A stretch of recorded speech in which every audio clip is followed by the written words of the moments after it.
En videos previos hemos utilizado una inicialización aleatoria para nuestros parámetros, particularmente los pesos sinápticos, donde tomamos muestras de una distribución que tiene una media de 0 y una desviación estándar de 1.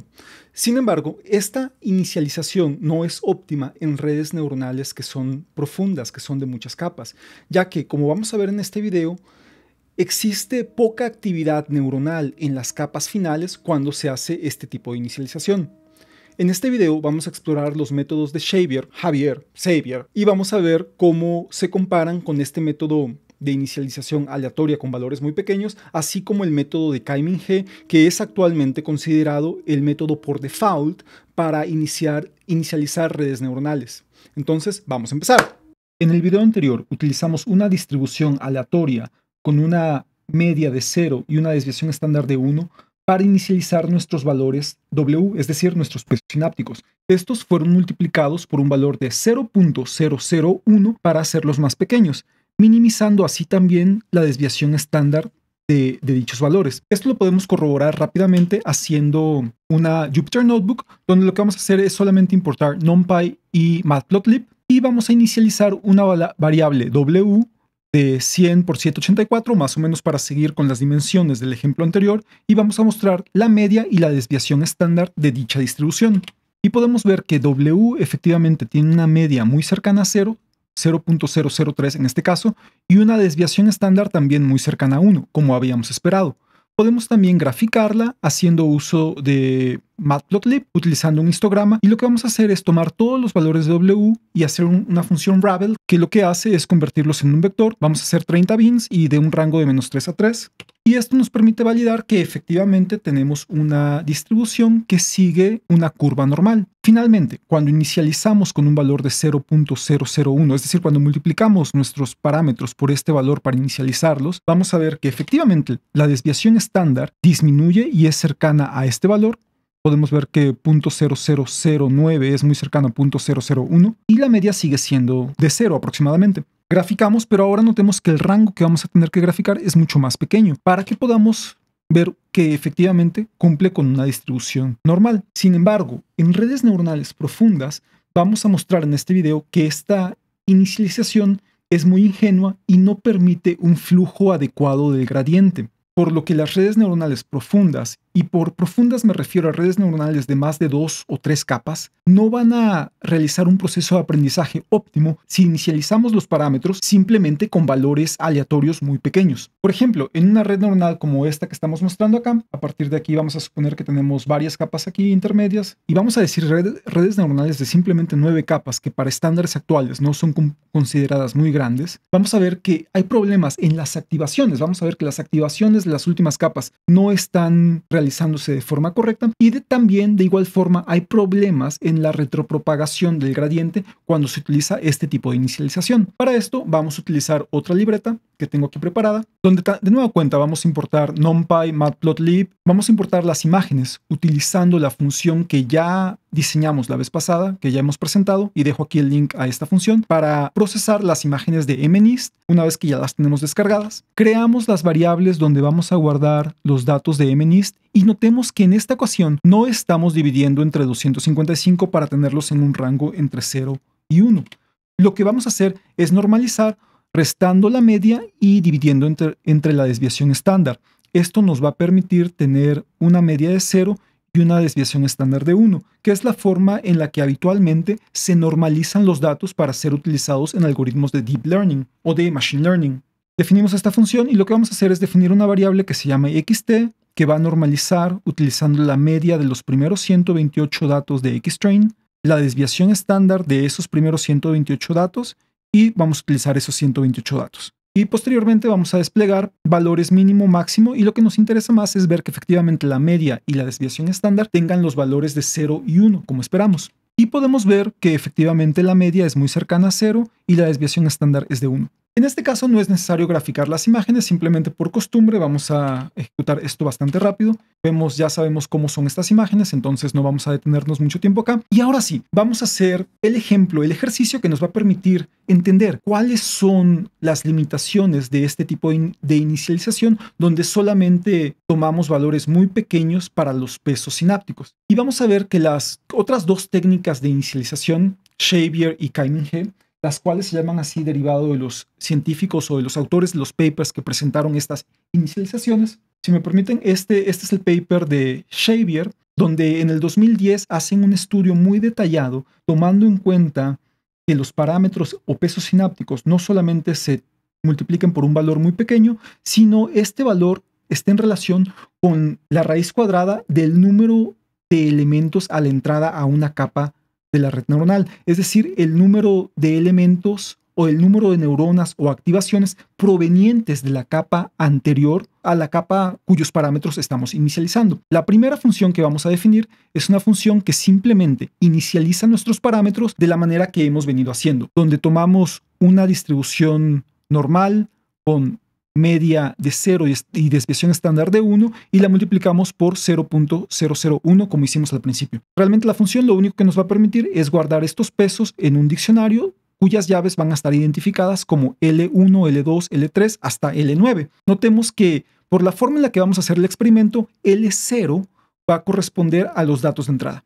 Entonces no hay nada más aquí que un ciclo for que nos permite inicializar los parámetros. Y vemos que estamos utilizando, como hicimos en el video anterior, primero inicializamos con el número de neuronas que queremos en la capa y el número de columnas va a estar dado por el número de activaciones de la capa previa, que por ejemplo para la primera capa sería el número de elementos de entrada. Por ejemplo, en este caso veíamos que la primera capa inicializaríamos con el número de neuronas que queremos en esa capa, seguido del número de elementos de entrada, que en este caso sería el número de píxeles. La inicialización Xavier, que es la que estábamos mostrando en este paper, realmente lo que sugiere es una inicialización un poquito más compleja, que es esta. Sin embargo, derivado acá en un estudio muy extenso y muy detallado de cómo se comportan las redes neuronales con esta inicialización, comúnmente en la práctica, esta inicialización donde los pesos sinápticos se dividen entre el número de elementos de entrada, entre la raíz cuadrada del número de elementos de entrada a dicha capa, es la que comúnmente se maneja como Xavier y la voy a utilizar en este ejercicio. Es decir, vamos a tomar nuestros pesos sinápticos de nueva cuenta de una distribución normal con media de 0, desviación estándar de 1, pero ahora en vez de multiplicar simplemente por un valor pequeñito como 0.001 como hicimos anteriormente, ahora lo que vamos a hacer es dividir entre la raíz cuadrada del número de neuronas o activaciones en la capa previa. Para la primera capa, esto sería el número de píxeles, que serían el número de elementos de entrada. Notemos que la lógica para este tipo de inicialización es que si tenemos bastantes elementos de entrada, lo que estaríamos haciendo es dividir entonces entre un número más grande, por lo que nuestros pesos sinápticos serían un poco menores. Mientras que si tenemos pocos elementos a la entrada, lo que hacemos es dividir entre un número más pequeño, permitiendo que nuestros pesos sinápticos sean un poco mayores. Esa es como una intuición de por qué este tipo de inicialización tiene sentido. Entonces a esta le vamos a llamar init Xavier. Y finalmente vamos a utilizar la inicialización Kai-Ming, la cual fue presentada en este paper en el 2015 por su autor, el principal autor es Kai-Ming. Este grupo de científicos de Microsoft fueron los que ganaron la competencia de ImageNet del 2015. Presentaron dos papers que son icónicos en el desarrollo de Deep Learning. Uno es este, donde presentan una forma de inicializar óptima para redes neuronales que utilizan funciones de activación tipo ReLU. Y otro paper donde presentan redes neuronales residuales, convolucionales residuales, ResNet, con la cual ganaron la competencia. Sin embargo, aquí nos vamos a enfocar únicamente en cómo inicializan los filtros. Aquí vemos que tienen una sección donde dicen inicialización de filtros de los pesos sinápticos para rectifiers. Y se refiere a Rectify Network, se refiere a redes neuronales que utilizan funciones de activación de tipo ReLU, Rectified Linear Unit. Y vemos que, bueno, aquí hacen la derivación matemática, pero llegan a la conclusión de que para este tipo de red, tomar los datos de una distribución estándar, cuyos valores están en la raíz cuadrada del cociente de 2 sobre el número de elementos a la entrada, es óptimo. Y eso es lo que hacemos entonces en esta función. Cuando hablamos de Kai-Ming Initialization o la inicialización Kai-Ming, a lo que nos referimos es de nueva cuenta tomar los elementos de una distribución normal, pero ahora vamos a dividir entre el número de elementos a la entrada, pero ese número dividido entre 2. En un momento, cuando hagamos los experimentos, vamos a ver por qué esto tiene sentido. Y ahora simplemente vamos a hacer algunos experimentos que nos van a permitir observar el comportamiento de una red neuronal siguiendo estos tipos de inicialización. Vamos a definir entonces un modelo que va a ser un modelo multicapa. Vamos a suponer que son neuronas. Vamos a crear una lista que tenga 500 elementos. Es decir, vamos a asumir que tenemos 500 neuronas en cada capa. En la primera capa o la capa 0 vamos a decir que van a ser 784 elementos. Y esto se refiere al número de píxeles que vamos a tener en la capa de entrada. Es decir, el número de píxeles en nuestras imágenes. Y al final, la última capa va a tener solamente 10 neuronas. Imprimimos esto y vemos que efectivamente ahora tenemos una lista con 784 para la primera, lo que correspondería a la primera capa, que en realidad es el número de elementos a la entrada, todos los demás de 500 y la última capa de 10 neuronas, que correspondería una neurona para cada dígito que se reconoce. Sin embargo, no vamos a hacer el entrenamiento de la red neuronal. Lo único que vamos a hacer es un experimento donde vamos a hacer el forward pass y vamos a analizar qué valores de activación tienen cada una de las neuronas en todas las capas. Y para esto vamos a hacer uso de visualizaciones gráficas como un tipo de histograma como el que vimos al inicio, y también vamos a ver cuál es la media y la desviación estándar de todas las activaciones de las neuronas en cada capa. Para esto, vamos a empezar entonces. Primero vamos a inicializar un diccionario de pesos que utilice initparams, que es la función donde simplemente inicializamos parámetros tomando valores de una distribución normal de media 0 y desviación estándar 1, pero multiplicado por 0.001, es decir, valores muy pequeños de una distribución normal. Luego vamos a inicializar un diccionario que se llame weights-x, y lo que vamos a hacer es llamar a la función que inicializa de acuerdo al criterio de Shaver, que es dividir entre la raíz cuadrada del número de elementos a la entrada, es decir, del número de activaciones de la capa previa, y otra variable que se llame weights-k de K-min-G, que va a hacer lo mismo, pero ahora inicializando de acuerdo a las reglas de K-min-G. Entonces, vamos a inicializar estos diccionarios y ahora vamos a hacer las pruebas que nos van a permitir entender de forma muy ilustrativa y muy intuitiva por qué inicializar con valores aleatorios pequeños no tiene mucho sentido en redes neuronales profundas. Vamos a crear un diccionario de activaciones donde vamos a guardar todas las activaciones para cada una de las capas. A la entrada, lo que vamos a hacer es un ciclo for, y en este ciclo for lo que vamos a hacer es calcular la función de z, es decir, podemos mostrar aquí, recordemos que z para una capa determinada está dado por el valor de los pesos sinápticos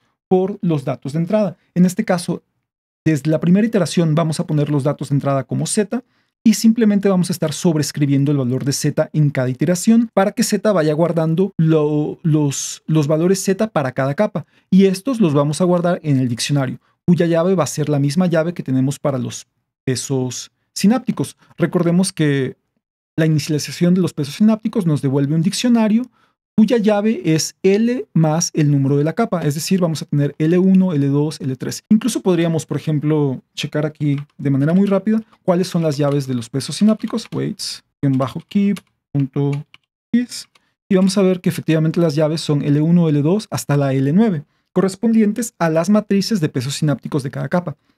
Entonces vamos a utilizar la misma llave, pero ahora para guardar las activaciones. Y noten que aquí estoy haciendo simplemente una propagación lineal donde no estoy tomando en cuenta ninguna función de activación. Por eso tengo comentada esta instrucción que sería la correspondiente a la función de activación rel.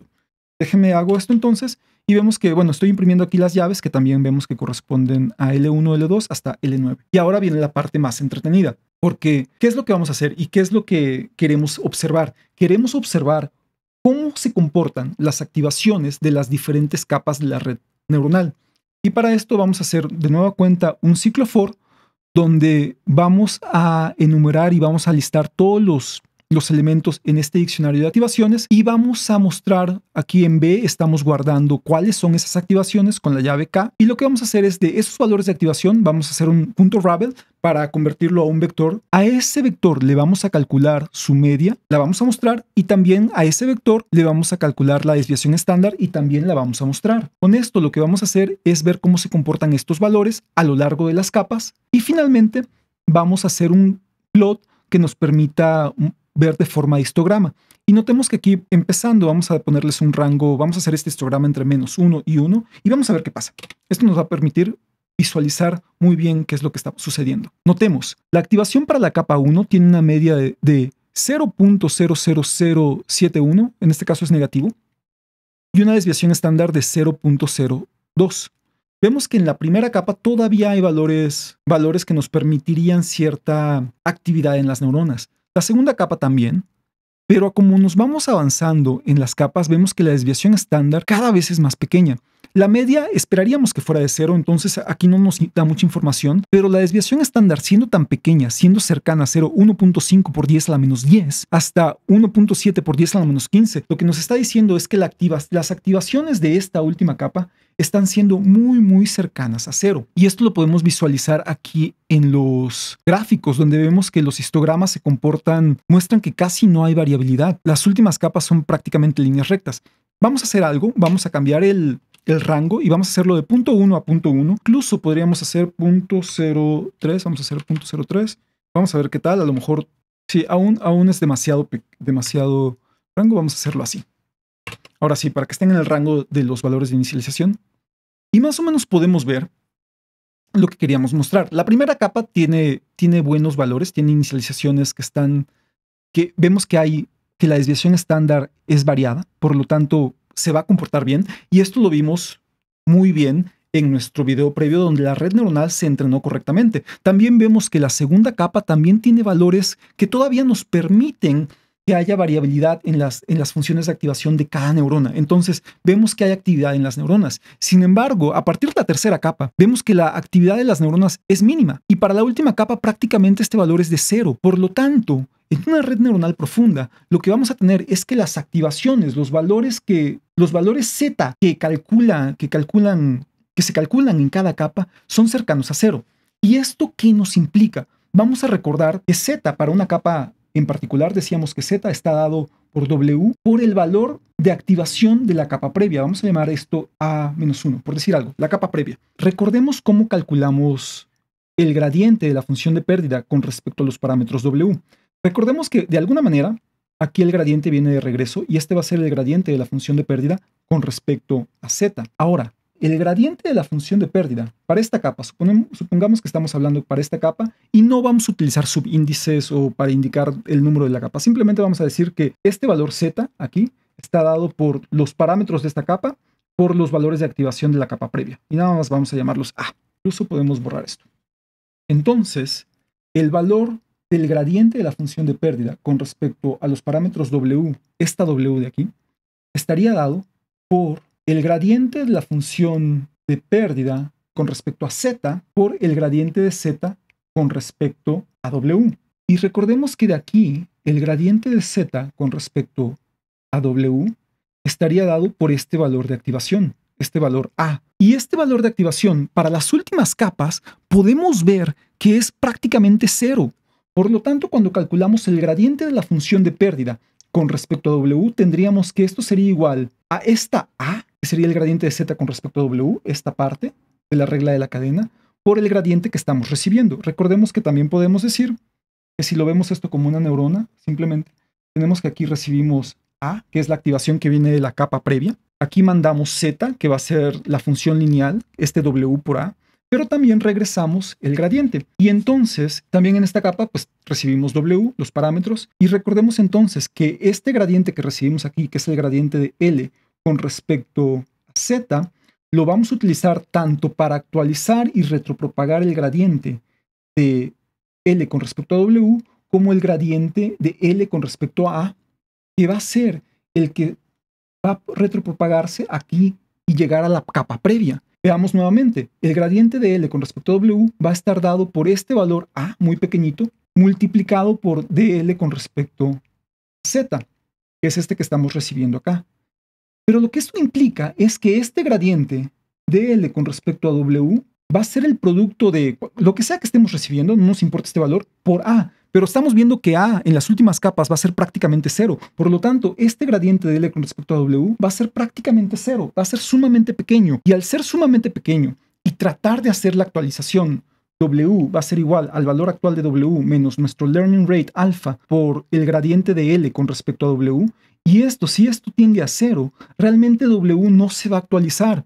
Por lo tanto, en una red neuronal profunda, lo que va a pasar es que no va a haber una buena actualización de los parámetros, ya que el gradiente de la pérdida con respecto a los parámetros para las últimas capas, y las últimas capas me refiero a partir de la capa 3 en adelante, va a ser prácticamente cero. Podemos ver que en las capas iniciales, la capa 1 y la capa 2, hay activaciones en redes neuronales pequeñitas. Esta forma de inicializar los parámetros funciona. Sin embargo, si agregamos más capas, no vamos a ver que los parámetros se actualicen de forma correcta, lo que va a resultar en que nuestra red neuronal no aprenda. De igual forma, ahora, recordemos que este gradiente se retropropaga a las siguientes capas, que es lo que tenemos acá. Este gradiente se va a ir retropropagando a las siguientes capas. Y si recordamos cómo se calcula este gradiente, lo podemos sacar de acá de nueva cuenta. Vamos a escribirlo acá y recordamos que para Z, esta Z de acá está dada nuevamente por W, que es la W asociada a esta neurona, por A, que es la entrada, la salida de la capa previa. Pero si calculamos el gradiente de Z con respecto a A, que es este gradiente que se retropaga en esta parte, tendríamos que esto es igual a W. El gradiente de la función de pérdida con respecto a A, que es el que se tiene que retropagar, va a estar dado nuevamente utilizando la regla de la cadena, el gradiente de la función de pérdida con respecto a Z por el gradiente de Z con respecto a la activación de la capa previa, y ya sabemos que esto es W. Entonces, esto, voy a poner W primero, pero no nos fijemos ahorita de qué es lo que va transpuesto, etc. Entonces, nada más vamos a dejarlo así. El concepto es el mismo y vamos a ver nuevamente que el gradiente que se propaga de regreso va a estar dado por W por lo que sea que tenemos aquí de función de pérdida. No nos importa este valor. Y este es el motivo por el que vemos que aquí las activaciones en las últimas capas son prácticamente cero. Porque tenemos que W, si escuchan por ahí un leve silbido, les voy a comentar, tengo a mi mascota, mi perrita, que está aquí durmiendo junto a mí, entonces está soñando y creo que está teniendo un tipo de silbido mientras ronca. Entonces les pido una disculpa si escuchan un silbido. Entonces, volviendo al punto, tenemos que nuestro gradiente de la función de pérdida con respecto a Z, que es el que se va a multiplicar por W y se retropropaga, va a ser muy pequeño, porque W, nuestros pesos sinápticos, están inicializados de una forma, como vimos acá, que son valores muy pequeños. Son valores que están multiplicados por 0.001. Y esto, si pensamos en el forward pass, al estar multiplicando cada forward pass hay una multiplicación por valores W. Y si estos valores, si pensáramos nada más en números escalares, al multiplicar lo que sea que tengamos acá, X, por un número, por una serie de números que son menores a 1, 0.01, y esto lo volvemos a multiplicar por otro número que es en el mismo rango, 0.001, y esto de acá lo volvemos a multiplicar por otro número que es menor a 1, lo que vamos a tener acá es que después de multiplicar 9 veces por estos valores, lo que vamos a tener es que va a ser un número muy, muy pequeño que tiende a 0. Por eso las activaciones en este punto tienden a 0. Porque estamos multiplicando repetidamente por valores muy, muy pequeños. De igual forma, al momento de hacer el proceso de retropropagación, cada vez que hacemos una retropropagación aquí, que tenemos esta que está aquí en rojo, sería el gradiente de L con respecto a A, que se va a ir retropropagando a lo largo de las capas. Ese gradiente, que es esta fórmula, está dado por el producto de W por el gradiente que llega a esta capa. Independientemente de cuál sea este valor, siempre se va a estar multiplicando por W, que es un valor muy, muy pequeñito. Y esto va a resultar en que el gradiente que se propaga de regreso a lo largo de las capas, este gradiente que se retropropaga, va a ser muy pequeño. No va a haber un flujo adecuado del gradiente. El gradiente va a disminuir, va a ser prácticamente cero. Y es un problema que tiene que ver por diferentes motivos. Uno es la función de activación que utilicemos, pero también el tipo de inicialización. Podemos ver que esta inicialización no es la más óptima. En el 2010, el paper que mencionaba anteriormente, este paper hace un estudio muy, muy detallado de esta función, de esta función de inicialización, donde no hay una función de activación no lineal, o la función de activación no lineal es de tipo tangente hiperbólica o sigmoid. Entonces, vamos a hacer esto. Primero vamos a hacer la prueba con una función lineal que no tenga una función de activación. Y lo único que va a hacer es repetir el experimento que acabamos de hacer acá con inicialización aleatoria con valores pequeñitos, pero ahora lo vamos a hacer con la inicialización correspondiente a Xavier, que si recordamos, nada más para no olvidar, es esta variable que inicializamos con esta función, init Xavier. Entonces repetimos el experimento y ahora lo que vamos a hacer es de nueva cuenta mostrar cómo se comportan las activaciones de las capas de la red neuronal. Y vamos a ver, primero podemos ver que el rango de entrada, el rango de -1 a 1 parece un rango un poco pequeño. Vamos a hacerlo de -3 a 3 para que estemos bien y podamos ver la distribución completa. Y podemos ver las activaciones de todas las capas corresponden a una distribución normal, aproximadamente. Vemos que la media es aproximadamente 0 en todas, pero tenemos variabilidad, tenemos una desviación estándar de 1 en todas las capas. Por lo tanto, hay actividad en estas capas. Y eso es parte de lo que demuestran en el paper de Xavier y Joshua Bengio. Demuestran que este tipo de activación, donde dividimos entre la raíz cuadrada del número de elementos a la entrada de la capa, funciona muy bien para redes neuronales que no tienen una activación no lineal. Ahora, ellos hacen un análisis muy detallado de qué pasa con activaciones no lineales de tipo sigmoid y de tipo tangente hiperbólica. Recordemos que este paper se publicó en el 2010 y en el 2010 todavía no se presentaba y en el 2010 todavía no se utilizaba la función ReLU como la función más común de activación en redes neuronales. Entonces, utilizando esta es la función que corresponde, la ecuación que corresponde a la función sigmoid, vamos a inicializar con esa función y vamos a repetir el experimento. Y podemos ver, déjenme cambiar vamos a poner el rango entre -1 y 1. Es más, vamos a ponerlo entre 0, entre -0.1 para tener un poquito más a la izquierda y 1. Y lo que vemos es que aún para la función sigmoid hay bastante actividad, hay bastante variabilidad en todas las capas de la red neuronal. Y si recordamos, déjenme dibujar por aquí la función sigmoid.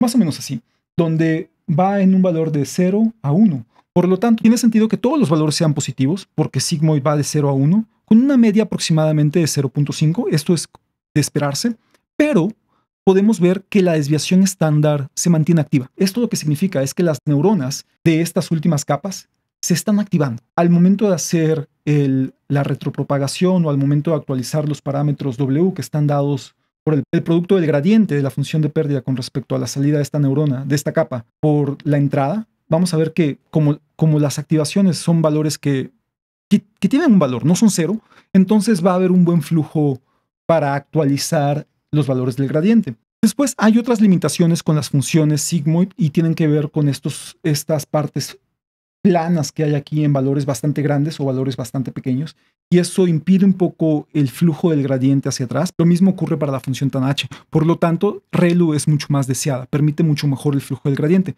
No obstante, lo que estamos analizando acá es que la función de inicialización, la forma de iniciar mediante propuesta por Xavier, o bueno, que Xavier analizó muy bien en su paper junto con Joshua Bengio, funciona bien para sigmoid. Y la otra función de activación que en la época era bastante utilizada es la función tangente hiperbólica, que voy a descomentar acá, y vamos a analizarla nuevamente. Y aquí déjenme cambiar el rango de -1 también para que vayamos con el rango. La función tangente hiperbólica podemos pensarla como una especie de sigmoid, pero estirada, por lo que su rango es muy parecida a sigmoid, pero tiene una media de 0 y su rango es de -1 a 1. Podemos ver que para todas las capas, la media es de 0, como se esperaría, o muy cercana a 0, y lo podemos ver en las distribuciones. Sin embargo, la desviación estándar también es muy buena. Hay actividad en todas las capas. Quizá para las últimas capas la desviación estándar disminuye un poquito, pero esto no es significativo. Sigue siendo un valor lo suficientemente alto para permitir que los parámetros se actualicen de forma correcta. No obstante, es 2010 todavía. Cuando se presenta el paper de AlexNet y se empieza a utilizar la función de activación ReLU como la función de activación más óptima en redes neuronales de más capas, y esta es la función de activación que estamos hablando, ReLU, resulta entonces que si repetimos el experimento con la inicialización Javier, pero con la función de activación ReLU, lo que tenemos es, para las primeras capas hay buen comportamiento. Notemos que la media ahora tiene que ser positiva, y esto es porque si pensamos en la función ReLU, vamos a graficarla acá, recordemos que la función ReLU se comporta eliminando todos los valores negativos en 0 y dejando pasar los valores positivos tal cual. Lo que está pasando en ReLU, en la función ReLU, es que todos estos valores que venían acá en Z, todos estos valores fueron eliminados, no son tomados en cuenta y solamente se queda con los valores positivos.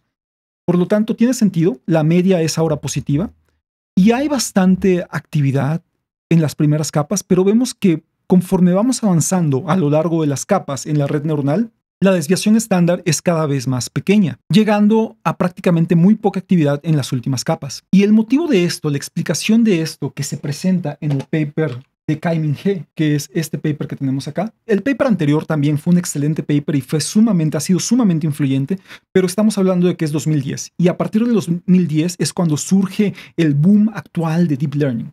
Entonces, en el 2015, Kai-Ming He con estos investigadores presentan este paper, es derivado de la competencia de ImageNet con la cual ganan. Ellos presentaron no solamente ResNets, que fue el modelo que ganó, sino también esta forma de inicializar. Y lo que ellos mencionan es que lo que está pasando es que estamos eliminando la mitad de los valores que entran a la función de activación, que efectivamente podría interpretarse como que la mitad de las neuronas, la mitad de la salida de estas neuronas, va a llegar a la siguiente capa, porque están pasando por una función de activación que corta todas las negativas, todas las que estén negativas.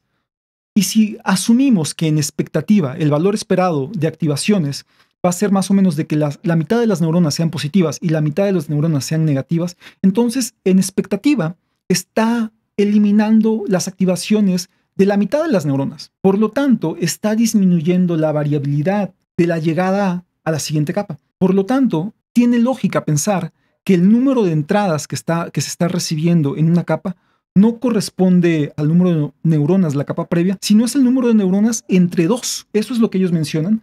Dicen entonces, pues mencionan aquí este número 2 que estamos viendo acá, este número 2, y dicen que la desviación estándar de la distribución sería afectado por un factor que es la raíz cuadrada del cociente de 2 entre el número de entradas. Y realmente, si analizamos cómo se inicializa de acuerdo con Kai-Ming He, estamos viendo que lo que está haciendo es el número de entradas de la capa previa entre 2, que corresponde a esa mitad de elementos de activaciones de la capa previa que se están eliminando, porque se están quitando todos los negativos. Entonces, más o menos, en expectativa, sería la mitad de las neuronas. Y en vez de dividir entre el número de neuronas de la capa previa, como hace Xavier, lo que hacen aquí es dividir entre el número de neuronas entre 2, entre la raíz cuadrada del número de neuronas entre 2. Y este cambio tan sencillo permite entrenar modelos de redes neuronales profundas utilizando funciones de activación ReLU. Y vamos a repetir el experimento, ahora utilizando las inicializaciones de los pesos correspondientes a Kai-Ming He. Repetimos, ahora la activación va a ser ReLU, que es el máximo entre 0 y el valor de Z. Y vamos a repetir la gráfica, exactamente lo mismo que hemos hecho. Vemos entonces que efectivamente la media es aproximadamente 0.5, tiene que ser una media positiva, como podemos ver de acuerdo a esta gráfica. Pero vemos que esta media se mantiene a lo largo de todas las capas y, más importante, la desviación estándar es cercana a 1 en todas las capas, lo que significa que todas las capas tienen variabilidad en la actividad neuronal. Todas las capas están activando sus neuronas de forma correcta con una distribución que tiene mucha actividad, que se ve que hay variabilidad. En la actualidad, cuando realicemos redes neuronales, la práctica más recomendable es inicializar utilizando el estándar de Kai-Ming He, es decir, dividiendo entre la raíz cuadrada el número de entradas a la capa entre 2. Entonces, el flujo tanto del gradiente con respecto a los pesos sinápticos, a W, como el gradiente que se retropropaga a través de la red neuronal, va a fluir de forma correcta. Aunque en el video anterior inicializamos una red neuronal con valores pequeñitos porque era una red neuronal simplemente de 2 capas, de ahora en adelante vamos a seguir este estándar de mejores prácticas y vamos a inicializar las redes neuronales utilizando el método de Kai-Ming He. En este video mostramos las limitaciones de inicializar nuestros pesos sinápticos con un valor aleatorio pequeño asignado prácticamente de forma arbitraria.